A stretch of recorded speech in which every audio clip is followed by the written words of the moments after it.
কিন্তু আপনারা কি করছেন? কিছু লোকের দালালি করছেন, টাকা যাদের আছে অনেক কোটি কোটি আপনাদের দিতে পাচ্ছে।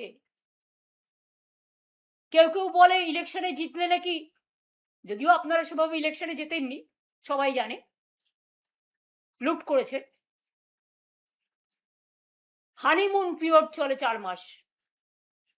এখন তো হানিমুন না, অনেকে বলছে মানিমুন পিরিয়ড চলছে। মানিমুন বুঝতে পারছেন? আশা করি সহজ ভাষায় এই কথাটা বুঝতে পারবেন। আমাদের চোর বলছেন, আর নিজেরা কি একবার তাকিয়ে দেখেছেন? যান বিজেপি কর্মীদের গিয়ে জিজ্ঞেস করুন। আমি সবাইকে অশ্রদ্ধা করি না, যারা ভালো কর্মী সে যে রাজনৈতিক দলই করুক, তার গণতান্ত্রিক স্বাধীনতা আছে।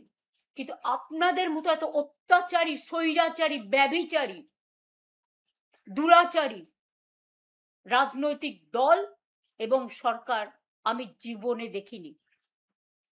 আজ যাদবপুরে হামলা করলেও প্রতিবাদ করেছি আমাদের সকলকে দিয়ে।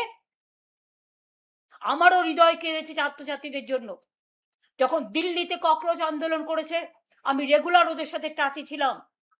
বাঁকুড়ায় মারা গেছে, আমি নিজে টিম পাঠিয়েছিলাম প্রথমে।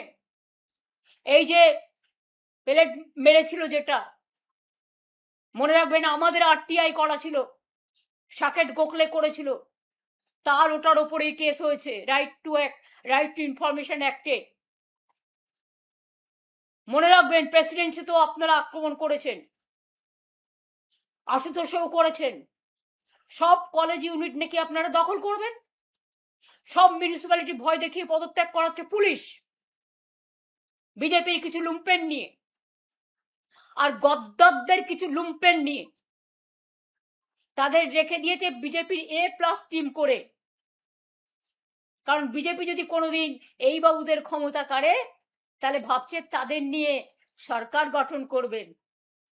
আপনাদের দেখে দুঃখ হয়, ঘুটে পড়ে গোবর হাসে। যা দেখার লোকে দেখে নিয়েছে। চাল পাচার হচ্ছে, কন্যাশ্রী বিশ্বশ্রীর নাম পাল্টে যাচ্ছে, বিশ্ব বাংলার নাম বদল করে দিচ্ছেন, জগন্নাথ ধামের নাম বদল করে দিচ্ছেন। এতদিন ধরে কলকাতা সারা বাংলা সেজেছিল, আর আজকে রাস্তায় লোক বেরোতে পারে না, ট্রাফিক জ্যামে লোক আটকে থাকছে, রাস্তাগুলো পরিষ্কার হচ্ছে না, জল জমে থাকছে, অনেক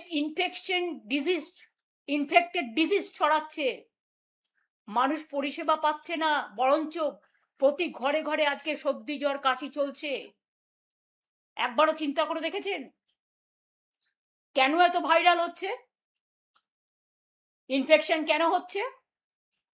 আপনাদের মন্ত্রী গিয়ে বলে আসছেন শস্য শ্যামলা বাংলা। বন্যা দেখে, যখন বন্যায় মানুষ সর্বশান্ত হয়ে যায়, সব হারিয়ে যায়, তখন আপনারা কি আনন্দে ভাসেন?